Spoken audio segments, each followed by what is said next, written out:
Vos mains sont remplies de sang. C'est pourquoi lorsque nous prions, Dieu n'exauce pas, Dieu n'entend pas. La Bible dit que la main de Dieu n'est pas courte pour agir, ni son oreille dure pour entendre, mais ce sont vos péchés qui mettent une séparation entre Dieu et lui, et vous. La prostitution, aujourd'hui, est légalisée. Il y a des sœurs qui ont comme profession prostitution. Elles mangent par la prostitution. Elles payent la maison par la prostitution. Elles s'habillent par la prostitution. Tout ce qu'elle a par la prostitution. Ma sœur, comment as-tu ce que tu as? Et si même tu n'es pas sur le boulevard, sache que chaque fois que tu couches avec un homme pour son argent, tu es une prostituée privée. Tu couches avec un homme pour l'argent. Parce que tu as des problèmes financiers, matériels. Et puis tu amènes la dîme. N'amenez pas la dîme de la prostitution ici. Gardez vos dîmes. Gardez vos dîmes. Vos dîmes de la prostitution. Gardez cela. N'amenez pas ici. Tu vis dans le péché. Et puis on te donne l'argent dans le péché. Et puis tu amènes ça ici pour sanctifier l'argent. Bien aimé, ce panier ne sanctifie pas l'argent. Tu dois être saint pour que ton argent soit saint. Sois saint. Non, mais j'ai soutenu l'œuvre de Dieu. Mais j'ai contribué, j'ai acheté ceci. Bien aimés frères et sœurs, nous n'avons que faire de l'argent du péché. On demande à Dieu tellement de choses. Mais souvent, nous ne posons pas des questions sur notre style de vie. Et pour ce qui est de l'impudicité, n'en parlons pas. Aujourd'hui, il y a même l'impudicité au téléphone. Des gens qui couchent au téléphone, qui causent, et qui font tout au téléphone. Il y a des téléphones qu'il faut détruire, des SIM qu'il faut brûler, des téléphones, des numéros de téléphone qu'il faut changer. Oui, certains au milieu de vous, vous devez changer certains numéros de téléphone. Le péché a battu son record. Je ne pense pas que depuis que le monde existe, il y ait des gens qui ont péché plus que cette génération. Même au temps de Noé, même au temps de Sodome et Gomorrhe, on n'a jamais péché comme ça dans le monde. Je vais pécher et puis je vais demander pardon. Dieu n'est pas notre grand-père pour qu'on puisse jouer de lui et croire que le sang de Jésus est une douche qu'on peut utiliser comme on veut. Tu veux pécher puis que Dieu te pardonne en avance. Péchons dans la connaissance. Pendant un mois, j'avais prêché sur l'impudicité. Et certains, c'est pendant le séminaire sur l'impudicité qu'ils ont commis l'impudicité. D'autres, c'est comme je prêche comme ça. Dans une force, oui, quand on t'interdit une chose, c'est quand tu dois la faire. Tu as déjà un amour pour l'enfer. Comment se fait-il que lorsqu'on te prêche une chose, c'est quand tu fais la chose? Comment se fait-il que lorsqu'on t'interdit une chose, c'est lorsque tu l'as fait? Il faut beaucoup pleurer pour ton cœur. C'est une grande maladie. Tu as déjà un penchant pour la mort. Les gens sages, ils écoutent et ils changent. Les gens qui s'entêtent, vous vous détruisez vous-même. Car moi, je lave mes mains en vous disant ce que je vous dis. Nous sommes au temps de la fin, frère. Vous penserez que votre dimanche, je l'ai abîmé? Je l'abîme. Qu'il soit abîmé et que vos vies soient changées. Parce que l'église, ce n'est pas seulement des bons cultes. Non, non. Des bons cultes, c'était chaud. Parmi vous, il y a des gens, si on ne prêche pas comme ça, vous finirez en enfer. Frères et sœurs, il y a une différence entre le péché et l'iniquité. Le péché, c'est faire le mal. L'iniquité, c'est faire le mal dans la connaissance. C'est faire le mal en connaissant. Tu as le verset biblique par rapport à ton péché, mais tu le fais. Tu sais qu'il est écrit ceci, mais tu le fais. Tu as prêché ça aux autres, mais tu le fais. Tu peux même conseiller bien les autres, mais toi-même tu le fais. L'iniquité. L'iniquité. L'iniquité. C'est pécher avec le verset. Avec la connaissance, avec la voix du Saint-Esprit dans ton cœur, qui te parle pendant que tu pêches, mais malgré qu'il te parle, tu fais. Nous péchons tout en connaissant la parole de Dieu. Nous transgressons volontairement la parole de Dieu. nous commettons des abominations dans l'église. Pas en dehors de l'église, dans l'église. Nous vivons dans le péché tout en servant Dieu. Mais dans nos églises, nous avons des sœurs. Ils voient un prédicateur, ils voient un enseignant de la parole et ils couchent avec. Des sœurs championnes à faire tomber les oins de Dieu. Elles n'aiment que les gens qui ont l'onction. Elles n'aiment que les gens qui prophétisent. Elles n'aiment que les gens qui font des miracles. Quand Dieu commence à t'utiliser, du coup, elles tombent amoureuses de toi. Et frères, lorsque une sœur est païenne, ils n'ont pas besoin d'elle. Mais quand seulement une sœur commence à servir Dieu, elle a l'onction de Dieu, tout d'un coup, tu veux faire tomber seulement cette sœur-là. Des champions à faire tomber les ouintes de Dieu. C'est lorsque une sœur a l'onction qu'elle t'attire. Si elle n'a pas d'onction, elle est pleine de démons, tu n'en as pas besoin. Il faut qu'elle monte spirituellement. Toi, tu choisis les impudiques seulement. Les sœurs qui montent à la chair, qui chantent, qui prêchent, qui modèrent. C'est là où toi, tu cherches l'impudicité. Tu en as fait tomber combien? Des ouins et des ouintes de Dieu. Toi-même, tu le sais.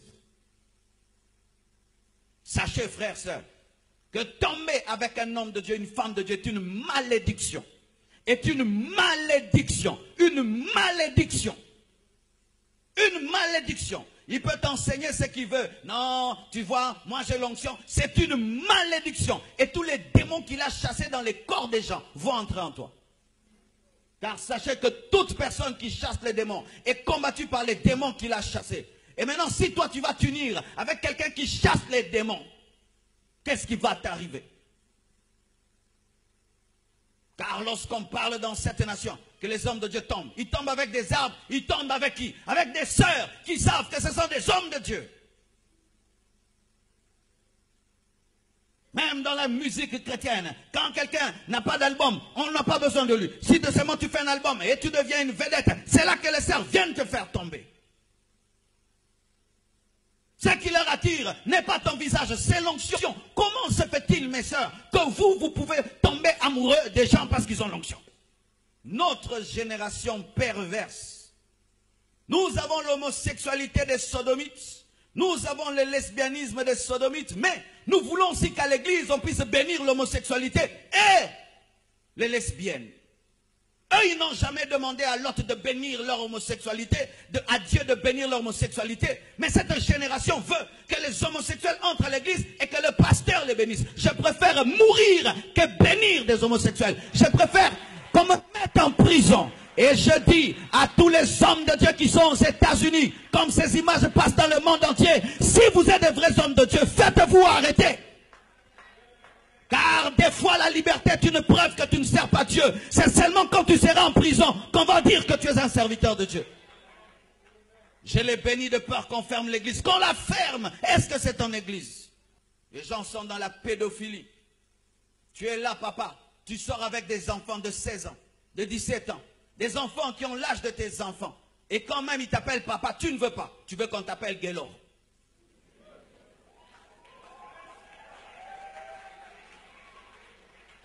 Cette fille avec laquelle tu sors, elle a l'âge de ta fille. Elle a l'âge de ta fille. Elle a l'âge de ta petite sœur.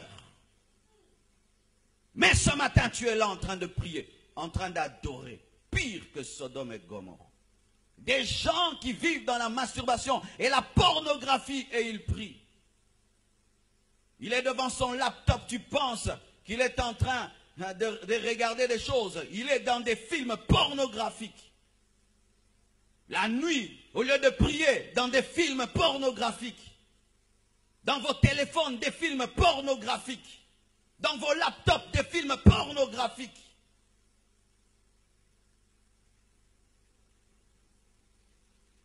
Les gens vivent dans la masturbation.